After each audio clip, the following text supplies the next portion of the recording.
Plant tissue sampling, we think it's one of the most important things you can do on your farm, but unfortunately a lot of farmers around the country don't use this strategy in order to help them in their fertility program. How come? Well, you think about it from a business owner standpoint. You're a farmer, and your farm is your business, and you've got to treat it that way. When new technology comes out, you have to evaluate that new technology and see if it's worth using. So here's the reason why we're talking about plant tissue sampling. When it comes to fertility, we think this is the most important factor on farms around the country in terms of why aren't guys getting higher yields? We're visiting with people all the time about diseases and insects and weeds, but when we look at soil tests, when we look at plant tissue samples, I'm sorry, but I think that is absolutely the #1 reason why we don't have nationwide average of 200 bushel corn yields and nationwide average of 60 bushel soybean yields. My belief personally is if we had overall dramatically higher fertility levels in the soil, we'd have dramatically higher yield levels. Well, I certainly like killing weeds and insects and stopping diseases, and those things we can all see. They're visible on the crop, and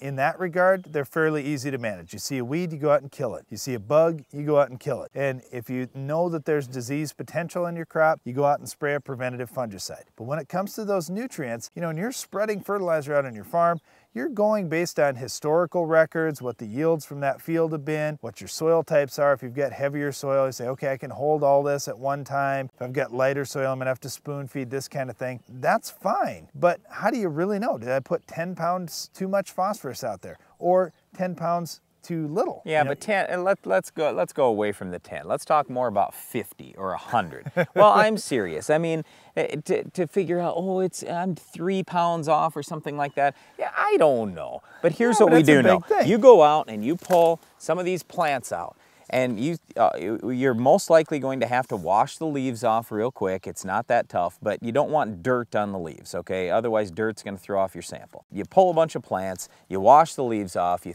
send them in a paper sample bag. You don't want to send them in plastic, otherwise it'll be manure by the time it ends up at the lab. But anyway, send them in a paper bag, and then you're going to get results in hopefully 3 to 5 days. And you'll know where your levels of nutrients are. And they can test every level, every nutrient. So it's not just NP and K, but sulfur and micronutrients. And the reason why we use this on our farm is it helps give us an idea of if we've way overdone something or way underdone something. So when we first started plant tissue sampling years ago, and you probably heard us tell this story, we just found that every test we were running was excessive on nitrogen, every test we were running was deficient on potassium, boron, and zinc. And so the very next year, we didn't have to spend any more money on fertilizer. All we did is took some of our nitrogen dollars, put them into potassium, boron, and zinc, and guess what magically happened to yield? We were getting a lot more yield, and we didn't have to spend any more money. So it just comes down to how can we make more money on the farm without having to necessarily invest more money. We want to know where best to place our fertilizer dollars, and I don't mind investing some more money if that's what we need to do. But if we're way overspending on something, well, that's kind of dumb. So the reason why we're talking about this today is now is the time of year to start sampling in soybeans. With corn, you want to start as soon as that corn emerges from the ground. What we'd like to have you do